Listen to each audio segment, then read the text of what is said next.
Nós estamos aprendendo na palavra de Deus, na carta de Tessalonicenses, e é para lá que eu peço que você vá. Hoje nós estamos já na segunda carta. Você sabe então que foi enviada a primeira carta a Tessalonicenses. Quem é Tessalonicenses? Era uma cidade. Então a carta foi enviada para a igreja que estava na cidade de Tessalônica. Enviaram a primeira carta. Por que essa primeira carta foi enviada? Porque havia algumas dúvidas naquela igreja. Eles queriam saber o que haveria de acontecer com aqueles que entregaram a vida ao Senhor Jesus e já tinham partido, já tinham morrido. O que aconteceria com eles? Então Paulo envia a primeira carta dizendo: aqueles que morreram em Cristo, no dia que Jesus vier para buscar a sua igreja, eles ressuscitarão primeiro, depois aqueles que estiverem vivos, juntamente com esses ressuscitados, estariam com o Senhor para todo sempre. Glória a Deus, eles entenderam essa carta, ficaram felizes. Paulo também, ele diz que chegará o dia em que Jesus virá para buscar a sua igreja e chamou esse evento, esse momento de arrebatamento da igreja. A igreja será arrebatada e eles estavam felizes por isso, entenderam esse momento. E Paulo tinha dito a eles que viria sobre o mundo um tempo de grande tribulação, mas que era para a igreja estar tranquila, porque a igreja seria arrebatada antes desse momento. E eles estavam felizes. Porém, eles receberam, muito obrigado, eles receberam uma segunda carta. Só que essa segunda carta era uma carta falsa. Não era a carta vinda de Paulo. Eles pegaram essa carta e estava dizendo que era do apóstolo Paulo, mas não era. E nessa carta dizia: Jesus já veio, vocês ficaram, e pelo fato de vocês ficarem, vocês estarão participando da grande tribulação que virá sobre o mundo. Imagina a aflição, o tumulto que causou na igreja quando eles souberam de que Jesus já tinha vindo secretamente. Eles não sabiam e por isso eles haviam ficado. Então Paulo, quando soube disso, ele disse: eu vou fazer a segunda carta, dizendo a eles: olha, vocês receberam uma carta dizendo que era minha, mas não era. Nos nossos dias nós diríamos: é fake news. Vocês receberam uma notícia falsa, não era minha. Calma, igreja, acalmem-se. E ele começa então a trabalhar na vida da igreja. E agora nós veremos o capítulo 2 dessa carta, desta segunda carta, 2 Tessalonicenses, capítulo 2, a partir do versículo 1. Diz assim: irmãos, no que diz respeito à vinda de nosso Senhor Jesus Cristo e à nossa reunião com Ele nos ares, veja bem, que diz respeito à vinda do nosso Senhor Jesus Cristo e à nossa reunião com Ele nos ares, fala do arrebatamento. A nossa reunião com Ele, nós vos exortamos a que não vos demovais da vossa mente com facilidade, nem vos perturbeis, quer por espírito, quer por palavra, quer por epístola, como se procedesse de nós, supondo tenha chegado o dia do Senhor. Então o dia do Senhor é diferente do arrebatamento da igreja. Nós precisamos aprender isso. Ninguém de nenhum modo vos engane, porque isso o quê? O dia do Senhor. Porque isso não acontecerá sem que primeiro venha a apostasia e seja revelado o homem da iniquidade, o filho da perdição, o qual se opõe e se levanta contra tudo o que se chama Deus ou é objeto de culto, a ponto de assentar-se no santuário de Deus, ostentando-se como se fosse o próprio Deus. Versículo 5: não vos recordais de que ainda convosco eu costumava dizer-vos estas coisas, e agora sabeis o que o detém. Vamos falar essa frase? E agora sabeis o que o detém. Mais uma vez, por favor. E agora sabeis o que o detém. Obrigado. E agora sabeis o que o detém, para que ele seja revelado somente em ocasião própria. Versículo 7. Com efeito, o mistério da iniquidade já opera, e aguarda somente que seja afastado aquele que agora o detém. Aguarda o quê? Que seja afastado aquele que agora o detém. Então será de fato revelado o iníquo, a quem o Senhor Jesus matará com o sopro da sua boca, e o destruirá pela manifestação da sua vinda. Verso 9. Ora, o aparecimento do iníquo é segundo a eficácia de Satanás, com todo o poder e sinais e prodígios de mentira. Olha, o nosso adversário, o diabo, ele fará sinais e prodígios de mentira. Poder, sinais e prodígios de mentira. Com todo o engano de injustiça aos que perecem. Por quê? Porque não acolheram o amor da verdade para serem salvos. É por esse motivo, pois, que Deus lhes manda a operação do erro, para darem crédito à mentira. Por esse motivo, qual motivo? O motivo de que algumas pessoas rejeitam a verdade. Então, creem na mentira. Por isso, a pessoa que não acolhe a verdade, ela está abraçando a mentira. A verdade é uma pessoa, a verdade é Jesus Cristo. Ele disse: eu sou o caminho, a verdade e a vida. Então, aqueles que não creem na verdade, eles estão tomando uma decisão contrária a ele, a Cristo. É por esse motivo, pois, que Deus lhes manda a operação do erro, para darem crédito à mentira. Quem não acredita na verdade, vai acreditar na mentira, a fim de serem julgados todos quantos não deram crédito à verdade. Antes, pelo contrário, deleitaram-se com a injustiça. Amém por essa leitura? Amém, glória a Deus. Então, irmãos queridos, a igreja estava empolvorosa, a igreja estava tumultuada, porque elas haviam recebido uma palavra de orientação de Deus através do apóstolo Paulo. Uma palavra de engano foi enviada àquela igreja, e agora eles estavam em tumulto. Paulo, ele envia essa segunda carta e ele mostra como que a agenda de Deus. Por isso eu dei o nome desse sermão de A Agenda de Deus. Mas de antemão eu já quero, mesmo dando esse nome, a Agenda de Deus, eu quero dizer para os irmãos que quando o Senhor escreve a palavra, a intenção dele não é passar uma agenda para a igreja. A intenção do Senhor com a palavra é transformar a nossa vida. A intenção do Senhor com a sua palavra é mudar o nosso caráter. Nós já falamos sobre isso, que não é o fato de uma pessoa ter um bom caráter. Bom caráter muitas pessoas têm. É aquela pessoa que você sabe, ele é um bom pagador, é uma pessoa honesta, não faz mal a ninguém. Não é isso que nós estamos falando. É mais do que ter um bom caráter, é ter o caráter de Cristo. Então a palavra do Senhor não tem a intenção de mostrar a agenda de Deus, embora na palavra do Senhor encontramos uma agenda, encontramos alguns passos que o Senhor deixou revelado à igreja de que ele estaria cumprindo. E nesse processo final, o último capítulo da igreja do Senhor aqui na terra, não é? Ele disse que na agenda dele, nesse momento final, primeiro viria o arrebatamento. O arrebatamento da igreja, os irmãos sabem que é algo num piscar de olhos, num abrir e fechar de olhos. É algo que ocorrerá de maneira surpreendente. A palavra, inclusive, fez uma comparação como o ladrão à noite. Ninguém espera, de surpresa. Então a palavra nos fala sobre esse momento.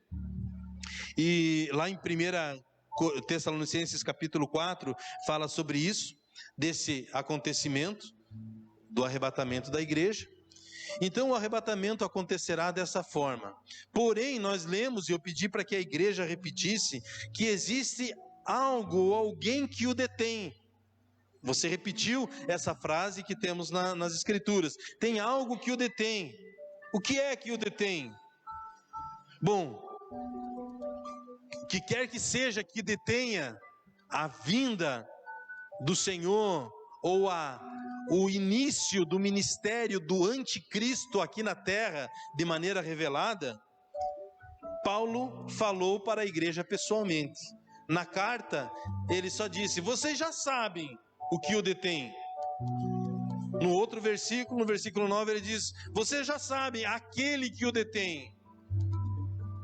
Então, alguns estudiosos dizem que o que o detém seria o Espírito Santo de Deus agindo na terra.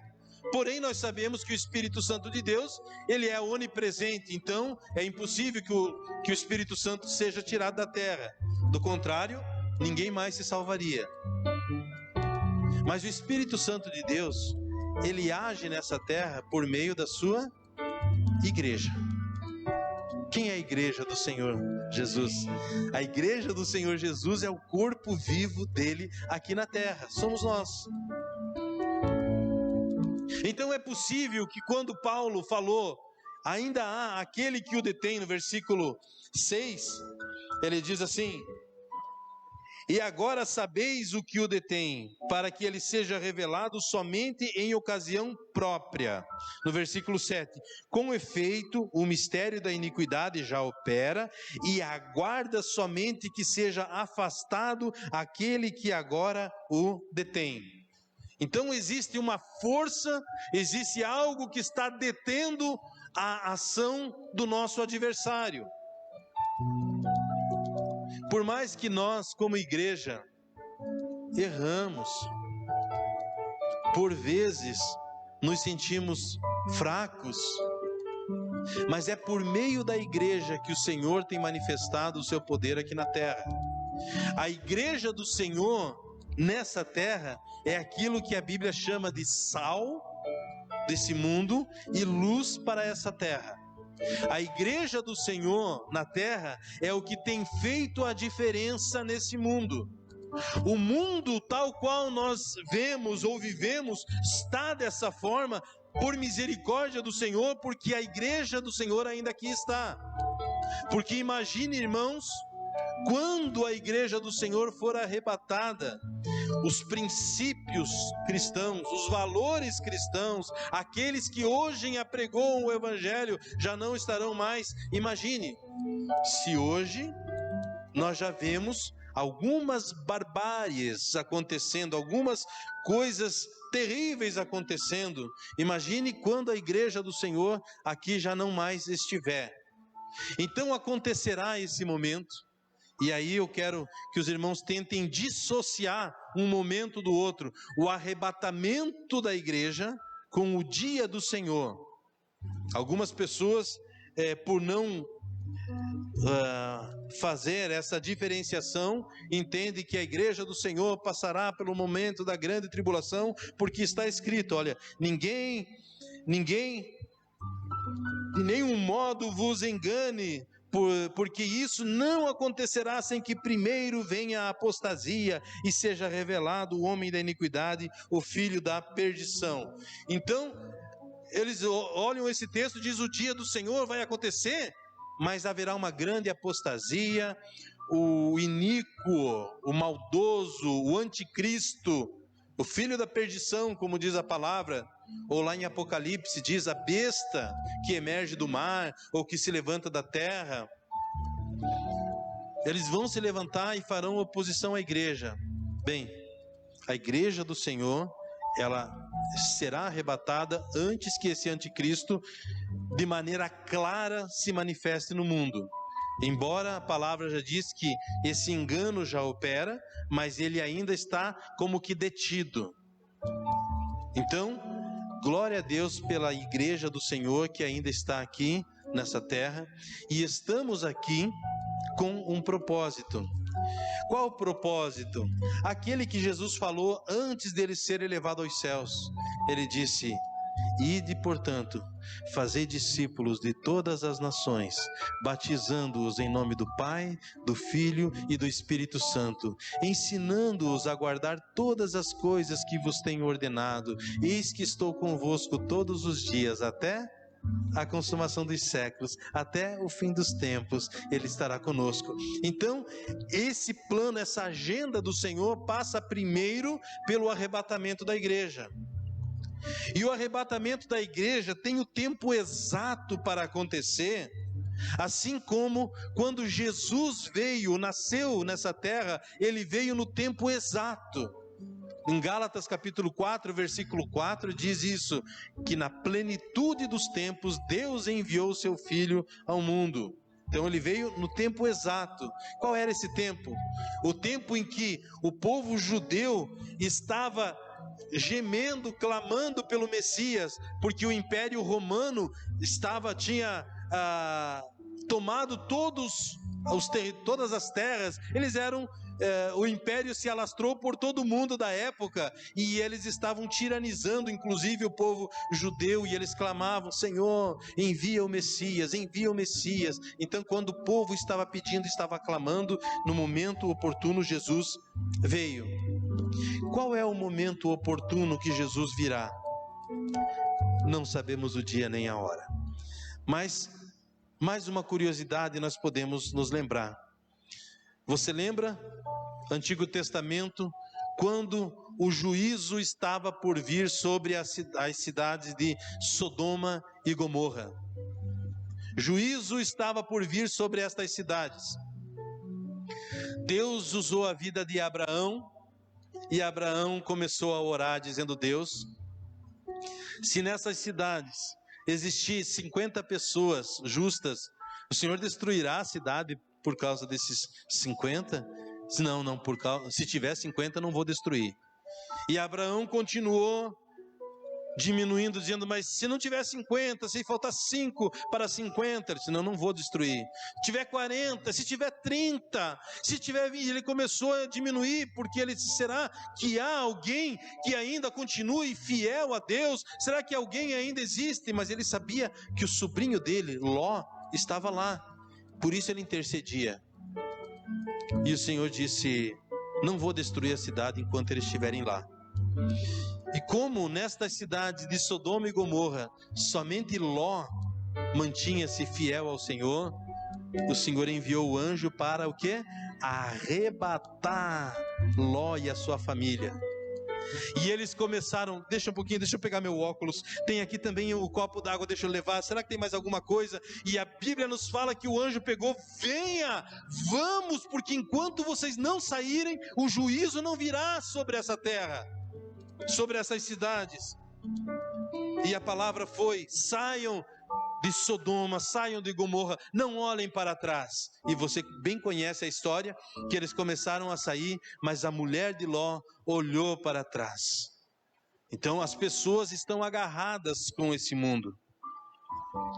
Se não vivêssemos esse tempo que estamos vivendo, de desconforto, de dor, quantas pessoas temos visto que têm sofrido nesse momento, talvez a igreja do Senhor não estaria dizendo: Maranata, vem Senhor Jesus, vem Senhor. Mas por conta de tudo que vemos, nós começamos a clamar. E chegará um momento em que o Senhor dirá: venha minha igreja, minha noiva. E nós aguardamos esse dia com muito entusiasmo, com muita alegria, o dia que o Senhor virá para buscar a sua igreja. Então nessa agenda do Senhor, Ele deixa claro: primeiro o Senhor estará arrebatando a sua igreja, assim como quando viria juízo sobre Sodoma e Gomorra, Ele disse: primeiro eu vou tirar Ló e a sua família de lá. O Senhor deseja tirar o seu povo. A minha pergunta nesse momento seria: você tem certeza que você faz parte do povo de Deus? Que você já disse: Jesus, Tu és o meu Senhor, eu entrego a Ti a minha vida. Olha, tão simples, mas tão poderoso. Reconhecer que Jesus Cristo é o Senhor. Segundo momento, após ao arrebatamento da igreja, na agenda do Senhor, será a revelação do anticristo. A revelação do anticristo. E se nós pudermos projetar a partir do versículo 3, pedir para a irmã ali, até o versículo 8, vou pedir para que a igreja faça essa leitura, por gentileza. Ninguém, de nenhum modo, vos...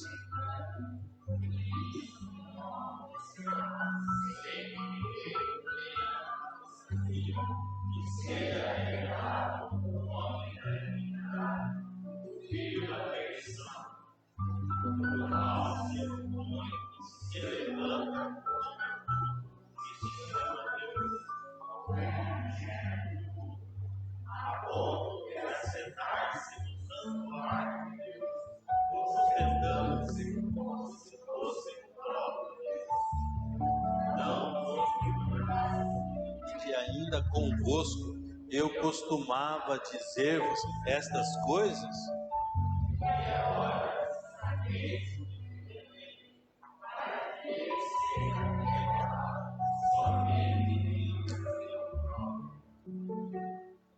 Com efeito, o mistério da iniquidade já opera e aguarda somente que seja afastado aquele que agora o detém.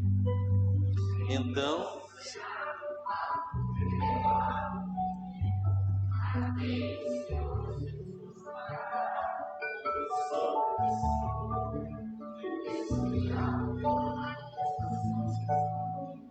amém.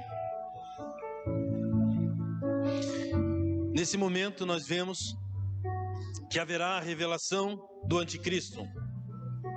A palavra anticristo, ela fala contra Cristo, não é? Aquele que é contra Cristo ou que quer estar no lugar de Cristo. Desde que Satanás foi expulso dos céus, ele tenta usurpar a glória do Senhor. Por exemplo, quando a igreja estava cantando: eu não sou mais escravo do medo, eu sou filho de Deus. Estava cantando: eu sou filho de Deus. E Satanás, ele queria, ou ele quer, ele deseja que esse louvor seja oferecido a ele e não a Deus. Então ele quer estar no lugar de Cristo, recebendo adoração como Cristo. E a Bíblia fala que ele entrará no templo. Mas que templo? O templo dos judeus que hoje foi destruído já na época, na era, no ano 70 depois de Cristo. Foi destruído e hoje só temos lá um pedaço do muro, que é conhecido como o Muro das Lamentações, aonde os judeus vão lá todos de preto. E eles, diante do muro, eles fazem as suas rezas ou suas orações, clamando, aguardando o dia em que o templo novamente será reerguido, para que eles possam novamente fazer seus sacrifícios de animais como eram feitos antes de Cristo. Porque o povo judeu não crê no Messias, embora em Jerusalém, em Israel, esteja acontecendo muitas conversões de vidas. Mas ainda a grande parte do povo judeu ainda está aguardando o Messias. Por isso, nós estamos no ano 2021 e o povo judeu está no ano 5.700 e eu não lembro quanto mais, né? Porque eles não zeraram o calendário assim como nós, né? Eles estão aguardando ainda o Messias. E eles desejam, anseiam há 2000 anos que esse templo que fora destruído seja novamente reerguido, o terceiro templo.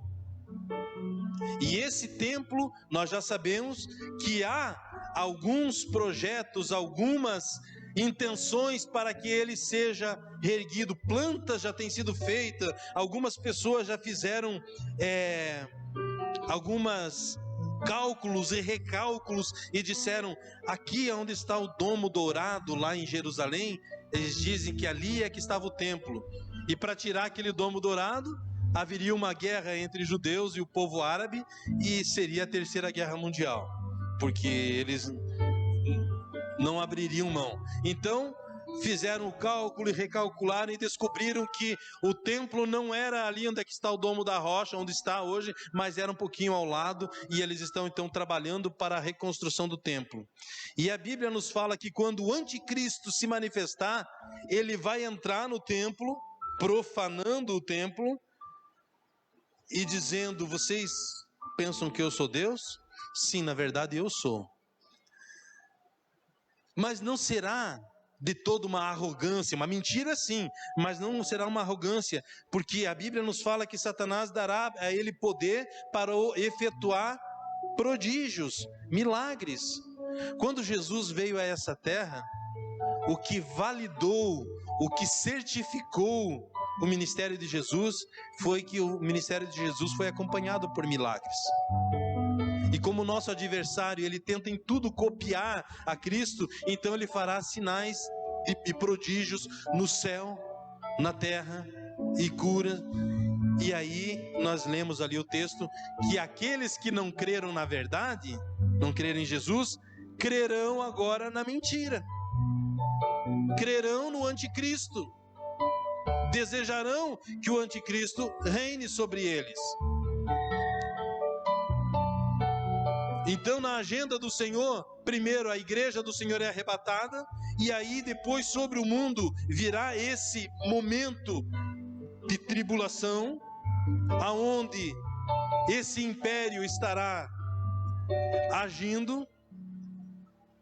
Alguns lembrar-se-ão da palavra que um dia ouviram, e entendendo isso, desejarão a salvação em Cristo, mas saberá que haverá uma grande perseguição maior do que a que vivemos hoje. Você sabe que hoje, por exemplo, aqui em São Paulo, os cultos como esse que estamos fazendo agora, prestando ao Senhor, estão proibidos. Na China, a proibição foi tanta, ou é tanta, que até transmissões online foram impedidas com o argumento de que isso poderia prejudicar e transmitir algum tipo de vírus, só se fosse vírus virtual, né? Online. Mas o argumento houve, ou há. E por quê? Não é algo assim, que coisa ridícula. Não, é intencional. Porque o que é que detém hoje o anticristo, senão o Senhor através da sua igreja? Então, a intenção do nosso adversário sempre foi algumas coisas, entre elas a destruição da igreja e a destruição da família. E há esse desejo do estabelecimento de uma nova ordem mundial. Por que eu falo isso para os irmãos? Para que os irmãos entendam essa agenda de Deus. Mas lembre-se que eu e você não precisamos passar por esses momentos, porque o Senhor não nos criou para a ira, o Senhor nos criou para a salvação, nos criou para que estejamos junto com Ele. Ele deseja ter o seu povo junto consigo. Lembra João capítulo 14 que diz: não se turbe o vosso coração, credes em Deus, crede também em mim. Na casa do meu Pai há muitas moradas. Se não fosse assim, eu teria dito: vou preparar lugar, e quando eu for e preparar lugar, voltarei para vos buscar, para que aonde eu estiver, estejais vós também comigo. Arrebatamento da igreja, o Senhor buscando a sua igreja. O Senhor deseja que a igreja esteja com Ele. Se você é igreja, esse é o desejo do Senhor. A igreja é chamada de noiva, Jesus é chamado de noivo, e Ele deseja esse casamento com o seu povo, com a sua igreja. A volta de Cristo nós veremos agora do versículo 8 até o verso 12. Diz assim: Então será de fato revelado o iníquo, a quem o Senhor Jesus matará com o sopro da sua boca e o destruirá pela manifestação da sua vinda. Ora, o aparecimento do iníquo é segundo a eficácia de Satanás, com todo o poder e sinais e prodígios de mentira, e com todo o engano e injustiça aos que perecem, porque não acolheram o amor da verdade para serem salvos. É por esse motivo, pois, que Deus lhes manda a operação do erro para darem crédito à mentira, a fim de serem julgados todos quantos não deram crédito à verdade, antes, pelo contrário, deleitaram-se com a injustiça. Então, a volta de Cristo, diferente do arrebatamento da igreja, que será secreto, a volta de Cristo ela será visível para todos. E quando acontecerá? Depois do momento da grande tribulação que virá sobre o mundo. E nesse momento, quando Jesus vier para julgar as nações, a igreja virá com ele. A igreja que foi arrebatada virá com Cristo. Não sei se você sabia. Romanos capítulo 16, versículo 20, diz assim: em breve, muito em breve, Cristo esmagará Satanás debaixo dos nossos pés, né? Debaixo da autoridade da igreja. A igreja virá em Cristo para reinar em Cristo, e a partir daí a agenda do Senhor, isso será talvez objeto para uma outra mensagem. A partir desse momento iniciará o período do milênio, que está lá em Apocalipse capítulo 20, e você que deseja aprender, leia. Apocalipse capítulo 20 começa a falar do período milenar. Porém, nesse momento, eu somente peço à igreja que reflita se você entendeu essa mensagem. Há uma canção que não será entoada agora, mas uma canção antiga que dizia assim: quando Cristo sua trombeta lá do céu mandar tocar, quando o dia muito glorioso lá romper, e aos remidos dessa terra meu Jesus vier buscar, e fizesse então chamada, lá estarei. Ninguém conhece? Quando se fizer chamada, quando se fizer chamada, quando se fizer chamada, quando se fizer chamada, eu lá estarei. Há anos atrás eu falei que esse hino, chamada final, ele foi escrito no ano de 1800 e alguma coisa. Um líder de adolescentes estava fazendo uma reunião com os adolescentes e percebeu que um deles não tinha vindo. Cadê fulano? Ele não falta. Cadê? Estava fazendo a chamada, ele não estava. Terminou a reunião, ele foi na casa do adolescente. O que houve? Ele disse: eu estou doente, por isso que eu não vim. Aí ele lembrou: e quando Jesus voltar e a chamada for feita, será que eu estarei? Sim, eu estarei. Quando se fizer chamada, lá estarei. Então, uma certeza que o cristão tem, aquele que hoje entregou a sua vida ao Senhor Jesus, é que o dia que Jesus vier para buscar a igreja, nós estaremos com ele. A minha pergunta é: você já aceitou Jesus Cristo em sua vida? Você já aceitou essa verdade? Aqueles que rejeitam a verdade, eles acabarão abraçando a mentira. É isso que a palavra diz. Não tem meio termo. Ou estamos com Cristo, ou estamos contra Ele. Ele disse: eu sou o caminho, verdade e a vida. Ninguém vem ao Pai senão por mim. É através de Jesus. Então o louvor estará acontecendo, e eu convido a você, enquanto o louvor estará acontecendo, que você faça a sua escolha, a sua decisão. Diga: Jesus, eu acredito em Ti, eu acredito em Jesus Cristo, eu acredito em Ti, Senhor, e entrego a Ti a minha vida. Eu quero encerrar esse momento com uma oração com você. A palavra que lhes trouxe, se você bem a entendeu, é uma palavra de consolo, porque o Senhor tem um plano de paz para você e não de mal. O Senhor tem um plano de livramento, de salvação. E é isso que eu quero, nesse momento em oração, clamar ao Senhor, para que essa paz esteja guardando o teu coração, essa certeza de que o Senhor é quem tem cuidado de cada um de nós.